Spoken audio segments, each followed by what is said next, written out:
Alright, I'm going to go ahead and install a microwave.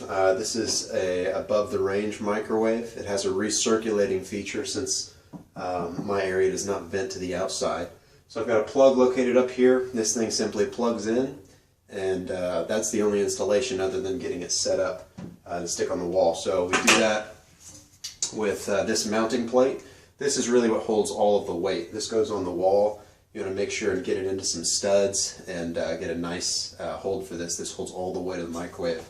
They're kind of heavy. And then we're going to have two screws that go into the top of the microwave that come through the cabinet, and that's going to hold it up.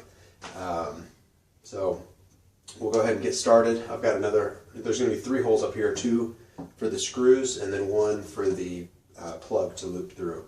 So I went ahead and already did a little bit of these measurements. My microwave is 16.5 inches at the rear, so I'm going to butt it up to the top and then measure 16.5 inches down. I've already got a line drawn in here for my 16.5 inches. I've also located this stud here in the middle, as well as a stud on the left side, and I'm going to put a few additional drywall anchors in here just to give it a little extra strength. As far as the screws on the top, you want to pre-drill those. Screw's going to go in, and you need to have a nice big head on the screw or buy some washers.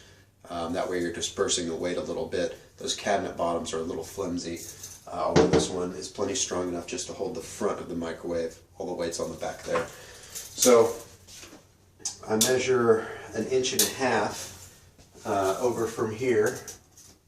Make a little line, and then from the back of the microwave I measure 8.5 inches.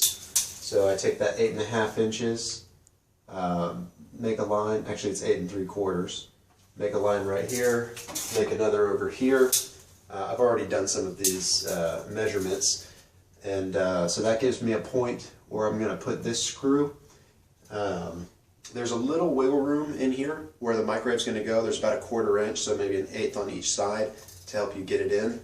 But to ensure that my holes are in the exact right place, this second hole I'm not going to measure from the wall to the hole. I'm going to measure from on the microwave from where the left hole is to the right hole. It's exactly 27 inches.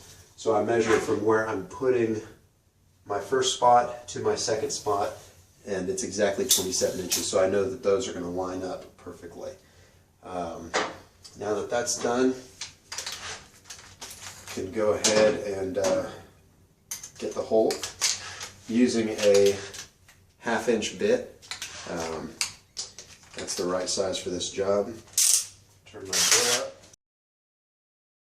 You want to get a little extra room on the hole, that way once you get it up there, if it's not exactly perfect, you don't want to just have a hole big enough for the screw to go in. Otherwise, if it's not perfect, which is very difficult, you're going to have to take the whole thing down and re-screw. So give yourself a nice good sized hole. That'll give you a little wiggle room, and then that washer on the top is going to cover it up. Now I'm going to install this bottom plate. You can see there's some grooves back here. This is where the microwave goes on, and it has some little channels for those grooves to stick in, so that's how it gets its hold. Go ahead and get this centered on the wall. I'm going to line it up with my bottom line here.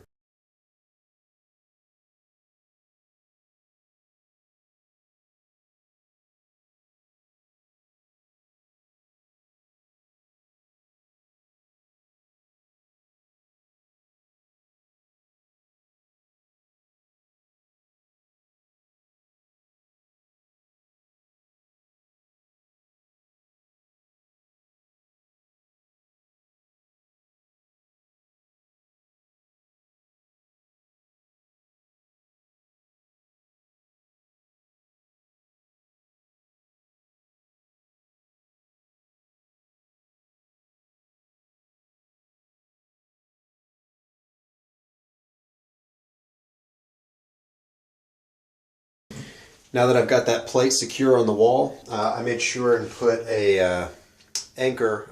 They're labeled A and B, these 2 spots where they recommend to put those anchors, and then of course also in the middle So I've got that set up.